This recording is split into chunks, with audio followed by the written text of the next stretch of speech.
우리 하나님 말씀 요한계시록 10장 1절부터 11절까지 말씀을 봉독을 했습니다. 이 말씀 가지고 이 책을 먹을 수 있을까? 라고 하는 제목으로 우리 하나님 말씀 증거하겠습니다. 봉인을 떼는 것은 감추어진 진실이 드러나는 것을 말한다 라고 얘기를 했죠. 봉인이 7개가 있었었는데 그것이 하나씩 떼어졌고, 그리고 이제 마지막 7째 봉인이 떼어지면서 그때에 7개의 나팔 소리가 이제 들리는 거예요. 그러니까 우리가 지금 살펴보고 있는 지금 나팔 소리에 관한, 나팔이 불 때 뭔가 일이 발생하잖아요. 그 일을 보고 있는 것은 7째 봉인이 떼어지면서 일어난 일들에 대해서 보고 있는 겁니다. 눈에 보이는 것이 전부가 아니죠. 그 뒤에 감추어진 진실은 우리가 잘 보지를 못합니다. 그래서 세상 일은 겉모습만 보고 판단할 수가 없죠. 선동하는 자들, 요즘에 선동 이 말이 굉장히 정치적으로 많이 회자되고 있는 말입니다만, 이 선동하는 자들은 벌어진 일을 사람들이 잘못 판단하도록 만들고 진실을 감추려고 합니다. 그리고 이 선동하는 자들은 자신들이 원하는 대로 세상을 보이도록 만들고 사람들을 조종하려고 들죠. 이러한 술수에 넘어가는 인생은 참 불쌍한 인생이겠죠. 그래서 우리가 진실을 좀 제대로 보고, 그리고 선동에 넘어가지 않는 것 굉장히 중요한 삶의 요소라고 생각을 합니다. 일곱 나팔 이야기는 이제 7째 봉인 이야기에서 시작이 되는데, 이 나팔 소리라고 하는 것은 성경에서 하나님의 임재를 의미해요. 그러니까 나팔 소리가 이렇게 빰빠라밤 이렇게 부를 때 이렇게 황제가 등장하거나 한나라의 임금이 등장하거나 그러잖아요. 그런 것처럼 이 성경에서 나팔 소리가 있다라고 하는 곳에서는 언제나 하나님이 임재하셨다, 그것을 말해주고 있는 겁니다. 그리고 나팔 소리는 각성을 촉구합니다. 하나님이 그냥 할 일 없이 오시는 게 아니겠죠. 하나님께서 뭔가 하실 말씀이 있고, 또 그 말씀을 통해서 우리에게 전달해주고 싶은 그 메시지가 있는 거고, 그 메시지를 들음으로 인해서, 즉 그 말씀을 들음으로 인해서 우리가 뭔가 잘못 생각하고 있는 거, 또는 못 보고 있는 거, 이런 것들을 보게 되고 또 깨우치게 되고 그렇게 되는 거죠. 그래서 나팔 소리는 각성을 촉구하는 그런 소리입니다. 나팔 불 때에 하나님께서는 불의한 세상, 지금 이 요한계시록의 컨텍스트에서는 로마 제국의 세상에 오셔서 그 세상을 심판하시는 거예요. 나팔을 부르니까 하나님이 임재하셔서 오셔서 하시는 일이 뭐냐면, 지금 이 로마 제국의 어떠한 불의한 세상, 이것을 심판하신다고 하는 겁니다. 불의한 자들에게는 이 나팔 소리가 심판으로 다가오지만, 불의에 희생당한 자들에게는 구원으로 다가옵니다. 심판을 우리가 잘못 생각하고 있죠. 뭔가 하나님께서 심판하신다, 너는 심판받아야 돼, 그러면은 벌 주는 행위, 저주받는 것, 자꾸 이런 거를 생각하는데, 성경에서 말하는 심판은 그런 의미가 아니죠. 성경에서 말하는 심판은 불의한 것을 바로 잡아서 새롭게 하시는 하나님의 구원 행위를 가리키는 말입니다. 그러니까 우리가 성경에서 자꾸 오해하는 게 뭐냐면, 하나님이 심판에 나는 하나님께 벌 받을 거야. 하나님께서 단순히 이렇게 벌 주고 우리를 고통 주시고 그러는 분이 아니죠. 우리를 구원하시는 분입니다. 그래서 성경에서 심판은 불의한 것을 바로 잡아서 새롭게 어떤 새로운 삶을 열어주시는 하나님의 구원의 행위라는 겁니다. 그러니까 여러분, 우리가 하나님께 심판받는 것을 두려워할 필요가 없어요. 심판은 우리를 살리는 겁니다. 그러니까 여러분, 주님 저를 심판해 주세요, 이것은 굉장히 좋은 의미를 가지고 있습니다.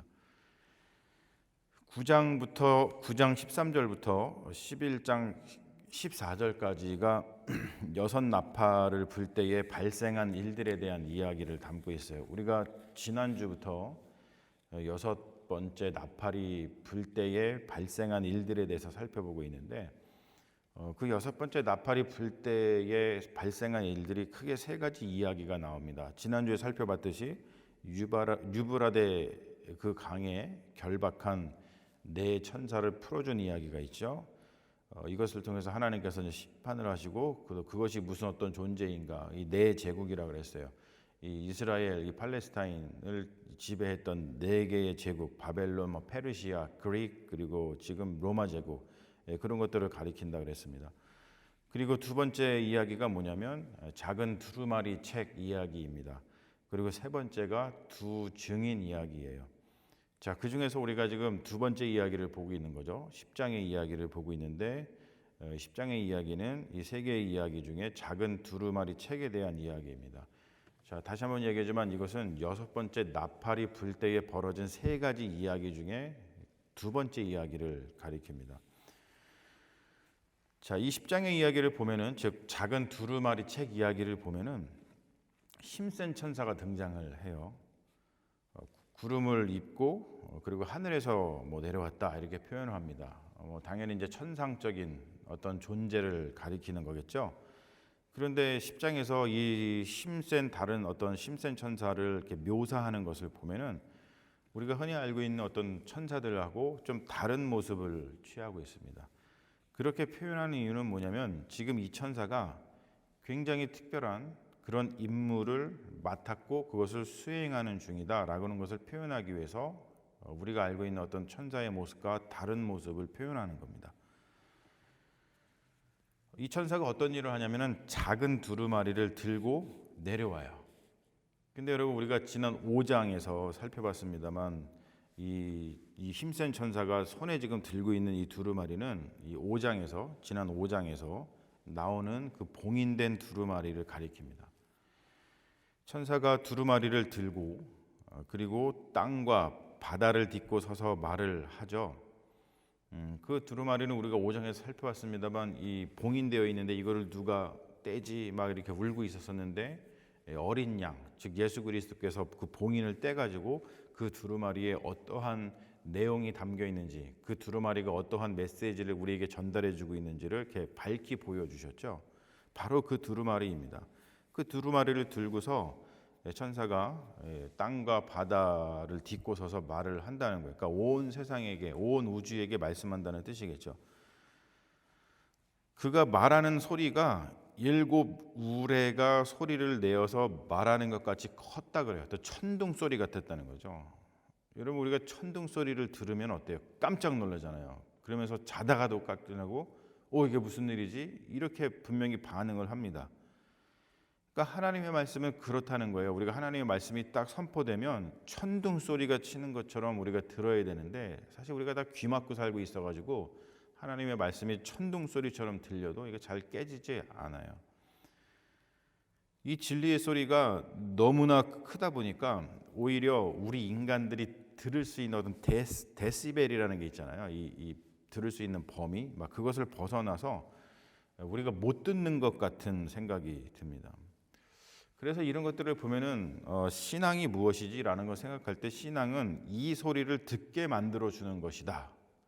하나님의 말씀, 천둥 소리와 같은, 때로는 우리의 데시벨, 우리가 들을 수 있는 소리의 그 범위를 벗어나 있는 것 같은 그 하나님의 천둥 소리와 같은 그 소리를 듣게 만들어 주는 것이, 그게 신앙이다. 뭐 귀가 안 좋은 사람은 보청기를 끼잖아요. 그런 것처럼 우리가 신앙을 갖는다라고 하는 것은 하나님의 말씀을 듣는 것이다. 즉 뭐냐면 신앙은 어떤 신적인 능력을 키우는 작업이고 하나님과의 소통 능력이 바로 신앙이다. 이렇게 생각을 할 수가 있습니다. 그래서 신앙은 뭐냐? 뭐 여러 가지 우리가 정의를 할 수 있습니다만 신앙은 뭐냐라고 했을 때 이 측면에서 신앙은 하늘의 소리를 듣는 것이다. 우리가 이렇게 표현할 수가 있겠죠. 자, 오늘도 보면은 4절에 10장 4절에 하늘 소리가 들려요. 하늘의 소리가 뭐라고 들리냐면 그것을 지금 이 요한이 들었다는 뜻이잖아요. 뭐라고 듣냐면은 7 우레가 말한 것을, 즉 그 천사가 말하는 것을 인봉하고 기록하지 말라, 이렇게 표현을 합니다. 자, 이것을 우리가 좀 그냥 읽으면은 무슨 말인지 좀 이해하기가 어려운 말인데, 무슨 말이냐면 지금 종말에 일어날 사건들이 있는데 그 사건들이 지금 다 봉인이 해제되고 나팔의 불문을 해서 다 이렇게 나오고 있잖아요. 그런데 그 일어날 일들이 다 일어나면은 시간이 굉장히 많이 걸릴 거란 말이에요. 근데 종말에 일어날 그 사건들의 그 일부가 일어나지 않도록 막아서 종말의 시간을 이렇게 단축시키기 위한 하나님의 조치라는 겁니다. 자, 이게 무슨 말이냐면 폭력의 역사가 지금 벌어지고 있다 그랬어요. 지금 이 요한계시록이 하고 있는 일은 뭐냐면 로마 제국에서 벌어지고 있는 폭력적인 역사, 폭력의 일, 그것 때문에 고통받는 자들의 그 신음, 그것을 막 드러내고 있잖아요. 그런데 그 폭력의 역사를 끝낼 종말이 앞당겨질 거라는 뜻입니다. 여러분, 이것은 기쁜 소식이죠. 폭력 때문에 고통받는 사람이 있어요. 그런데 그 사람이 알게 됐어요. 뭐냐면 이제 그게 끝날 거야. 이것을 알게 되면 굉장히 기쁠 거 아닙니까? 그런 하나님의 복음의 말씀입니다. 여러분, 여기서 이 종말이라고 하는 말은 우리가 굉장히 많이 쓰잖아요. 종말이라고 하는 말. 이 종말이라고 하는 말은 영어로다가 end라고 씁니다. end는 끝내다라고 하는 뜻이에요. 그리고 마지막이라는 뜻을 가지고 있습니다. 그러니까 우리가 성경에서 말하는, 특별히 요한계시록에서 말하는 이 종말은 뭐냐면 이 시간에 뭐 우리 역사가 다 끝나고 나면은 뭐 이러한 어떤 종말 또는 뭐 세상이 망하는 거야, 뭐 이런 뜻이 아니에요. 그런 뜻이 아니라 하나님께서 끝내신다고 하는 거예요. 뭘 끝내냐면 이 폭력의 역사, 이 불의한 역사, 이것을 끝내시는 시간을 종말이라고 얘기합니다. 그러니까 우리가 그 종말이라고 하는 것을 두려워할 필요가 없죠. 그 종말이라는 것을 가지고서 두려움을 심어주면 안 됩니다. 많은 그 성경을 갖다가 가지고 장난치는 나쁜 사람들은 이 종말이라고 하는 말을 통해서 사람들한테 두려움을 자꾸 심어주는데, 여러분, 그게 어떻게 두려움입니까? 우리에게 폭력을 가하는 그 시간, 폭력의 시간, 폭력의 역사가 이제 주님께서 오셔서 끝내주신다라고 하는데, 그게 두려움입니까? 기쁨이죠. 오히려 기쁨입니다. 하나님은 우리가 고통 가운데 오래도록 있는 것을 바라지 않으신다는 거예요. 하나님은 폭력의 역사를 끝내기 위해서 빨리 오신다고 하는 겁니다. 이것은 우리 신앙인들만 아는 진실이에요. 그래서 신앙인은 이 폭력의 역사 한복판 가운데에서 살아가면서도 낙심하지 않고 힘을 낼 수 있으며 악의 그 폭력에 저항할 수 있는 것이죠. 그래서 우리는 이렇게 외치잖아요. 주님께서 오고 계신다. 그리고 주님께서 끝내주신다. 주님께서 엔드해 주실 것이다. 여러분, 이것은 불안이 아니잖아요. 공포가 아니죠. 종말은 공포가 아닙니다. 우리 기독교 신앙에서 이 종말은 엔드, 하나님께서 이 폭력의 역사를 끝내주신다, 이 고통의 역사를 끝내주신다라고 하는 복음의 메시지입니다.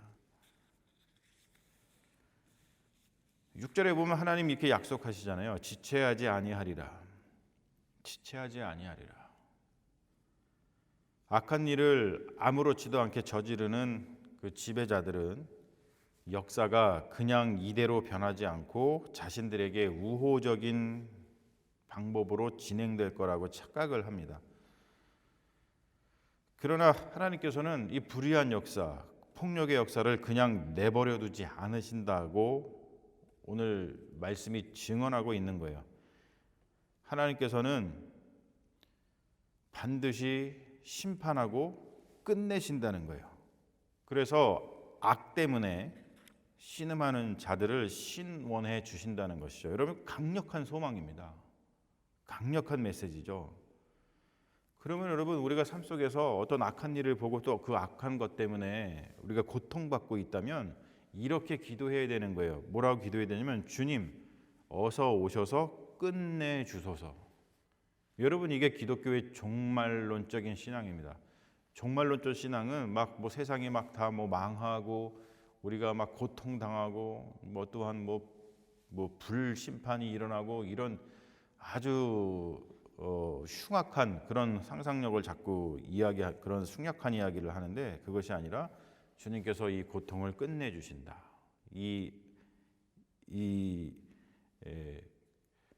죽음의 시대를, 고통을 끝내주신다. 그런 뜻을 가지고 있습니다. 오늘 우리가 읽은 이 요한계시록 10장의 말씀에서는 가장 중요한 그 문구가 나오죠. 천사가 그 두루마리 책을 요한에게 주면서 야 이거 먹어라 말씀하셔요. 이거를 먹어라. 천사의 손에 펼쳐진 두루마리는 아까 얘기했듯이 요한계시록 5장에서 나오는 그 어린 양에 의해서 개봉되고 펼쳐졌던 바로 그 두루마리 책입니다. 그 두루마리에는 그 책에는 로마 제국주의가 초래한 살인적인 현실, 어떤 폭력적인 현실, 그것이 폭로되었고 그리고 불의한 세계를 심판하시겠다라고 하는 하나님의 뜻, 하나님의 의지, 하나님의 계획이 거기에서 드러났습니다. 이런 말씀을 보면서 우리가 이 교회론을 아주 깊이 있게 알 수 있어요. 그래서 요한계시록 참 귀한 하나님의 말씀인데 지금 교회가 해야 할 일도 다르지 않다는 거죠. 감추어진 살인적인 현실, 어떤 폭력의 현실, 죽음의 현실을 폭로하는 거예요. 감춰져 있다 보니까 사람들이 모르고 내가 왜 이렇게 사는 게 힘들지? 내가 왜 이렇게 살아야 되지? 라고 하면서 많은 사람들이 이 현실의 고통 가운데서 어쩔 줄 몰라 하고 살아가고 있는데 그러한 감추어진 살인적인 현실, 폭력의 현실, 죽음의 현실을 폭로하는 것 그것이 교회가 해야 될 일입니다. 좋은 교회와 나쁜 교회의 차이는 바로 여기에서 오죠. 나쁜 교회는 폭력적인 죽음의 현실을 감추고 괜찮다, 괜찮다, 아무 일 없다, 아무 일 없다 하면서 지배자들 편을 듭니다. 그러나 좋은 교회는 폭력, 죽음의 현실을 폭로하면서 거기에 맞서서 저항하면서 하나님의 심판을 선포하고 폭력과 죽음의 현실을 바꾸어서 생명이 넘치는 하나님 나라를 이 땅에 오게 하려고 자기 자신을 예수님처럼 내어줍니다. 지금 천사가 손에 펴놓은 두루마리 책의 내용은 이미 알려졌고 해석되었어요. 그래서 이 책을 먹으라라고 말하는 것은 이 책, 이 두루마리 책, 열려져 있는 이 책을 읽고서 그 책에서 말하고 있는 하나님의 말씀을 우리가 내면화시키고 그 말씀을 실천하라라고 하는 뜻을 가지고 있습니다. 불의한 세상을 폭로하고 그에 맞서며 하나님 나라를 꿈꾸는 것 그리고 그것을 내면화하여서 삶에서 또 우리의 소소한 일상에서 실천하는 것 주님은 바로 우리에게 그러한 삶으로 초대하고 계신다고 하는 겁니다. 9절에서 이렇게 말씀하시죠. 갖다 먹어버리라. 내 배에는 쓰나 내 입에는 꿀같이 달리라. 감추어진 현실, 감추어진 진리, 감추어진 역사를 알게 된다는 것은 매우 기쁜 일입니다. 우리가 뭔가 잘 모르겠는 것을 알게 되면은 굉장히 기쁘잖아요. 그래서 두루마리를 먹는 일은 굉장히 기쁜 일입니다. 그래서 입에 달아요. 그러나 여러분, 현실, 어떤 역사, 진리를 알게 되면 거기에는 고통이 따른다는 거예요. 실천하는 일, 역사, 시간, 삶에서 그것을 실행으로 옮기는 일은 결코 쉽지가 않습니다. 굉장히 고통스럽죠. 고통을 느낀다는 것은 그것이 그만큼 리얼하다라고 하는 뜻이겠죠. 무엇이든지 진심이 담기고 진실이 담기고 진심이 담기고 그리고 사랑이 담기면 고통이 따르게 마련입니다. 내가 어떠한 사람으로부터 고통을 느낀다면 그것은 진심으로 그 사람을 대했기 때문이겠죠. 그런 것처럼 우리가 신앙을 진지하게 갖고 신앙의 진실을 알고 또 신앙의 진리를 알고 그리고 사랑으로 그것을 하게 되면은 고통이 따르게 마련입니다. 11절 말씀에 마지막으로 11절 말씀에 주님께서 이런 말씀을 하셔요. 그가 내게 말하기를 내가 많은 백성과 나라와 방언과 임금에게 다시 예언하여야 하리라 이렇게 말씀하셨다 그래요. 사실은 이 문장이 몇 단어 안 되는 문장이지만 그 무게가 굉장히 엄청납니다. 로마에 예속된 여러 나라하고 민족들을 가리키는 말이 뭐냐면 백성과 나라와 방언이에요. 이 백성과 나라와 방언들이 지금 다 로마 제국에 예속이 되어 있잖아요. 자, 이러한 용어에 지금 이 요한계시록에서 어떠한 용어를 의도적으로 첨가했냐면 임금이라는 말을 첨가를 했습니다. 그래서 백성과 나라와 방언과 임금에게 예언하여 하리라 이렇게 말씀을 맺고 있죠. 이것은 이 요한이 증언한 이 예언에 이 정치적인 성격이 있는 것을 강조하는 것입니다. 여러분, 성경은 정치적 메시지를 담고 있습니다. 이 정치적 메시지를 체제 유지에 쓰느냐 아니면 체제 비판에 쓰느냐, 그것이 관건일 뿐이죠. 대개 이제 체제 유지의 성경의 말씀 메시지를 쓰면은 그것은 성경의 정치적 메시지를 오용하는 겁니다. 성경의 정치적 메시지는 언제나 체제 비판적이에요. 이 땅의 지배자들은 언제나 탐욕적으로 자기 배를 채우고 그리고 백성들, 시민들을 위협하고 착취하고 핍박하기 때문이죠. 그래서 이 땅의 지배자들, 특별히 국가, 이런 체제들은 감시와 견제, 그리고 비판과 저항이 필요합니다. 물론 이제 잘하는 것이 있다면은 잘한다고 칭찬을 해줘야겠죠. 하지만 그러한 일들은 굉장히 레어하죠. 굉장히 별로 없습니다. 현실에서 지배자들 체제에 저항하는 일은 쉽지가 않죠. 왜냐하면은 그 사람들은 힘을 가지고 있기 때문에 생계와 목숨을 잃을 수 있기 때문에 그렇습니다. 그래서 사람들은 보통 불의를 못 본 척하면서 살아갑니다. 혼자서는 결코 그러한 일들을 할 수가 없어요. 그래서 교회 공동체가 중요한 것입니다. 혼자서 하게 되면 어렵지만 함께하면 두렵지 않다는 거예요. 자, 오늘 말씀이 우리에게 도전을 주고 있죠. 이 책을 먹어라. 여러분, 이 책을 먹을 수 있습니까? 대단히 도전적인 말씀입니다.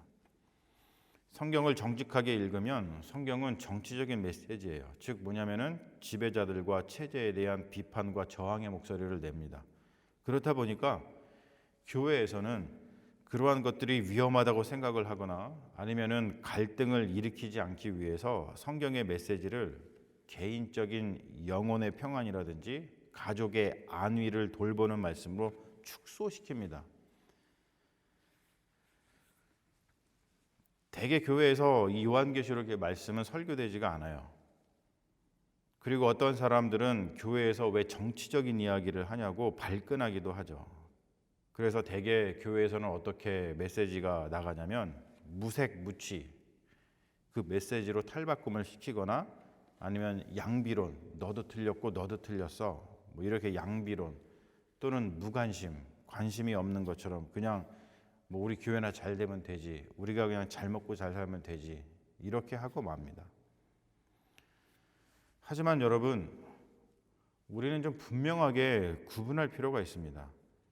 성경과 교회 공동체 그리고 신앙을 사적인 욕심에 이용하는 사람들이 있어요. 그건 구분해야죠. 그러한 사람들하고 폭력의 현실, 죽음의 현실, 그리고 그것을 만들어내는 지배자들과 체제에 대해서 저항하는 교회 공동체, 그리스도인들, 이런 사람들은 구분해야 될 거 아니에요? 요한계시록은 기독교 정신의 정수를 보여주는 가장 귀한 하나님의 말씀을 품고 있습니다.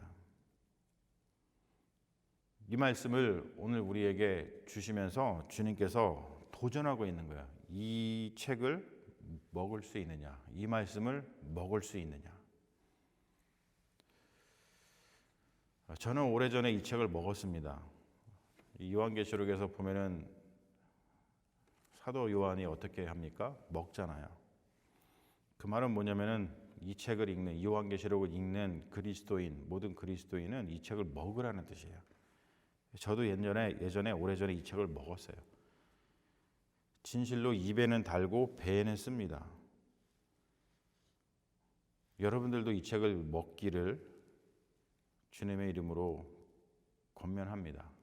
그래서 우리가 서로가 서로에게 정말 이 멋진 신앙의 여정이죠. 이 책을 먹고 나면 보이지 않는 것이 보이게 되는데, 그러면 아주 멋진 신앙의 여정이 펼쳐져요. 그 멋진 신앙의 여정을, 이 책을 우리가 함께 먹어서 이 멋진 신앙의 여정을 함께 걸어가는 소중한 동역자, 소중한 길벗이 되기를 소망합니다.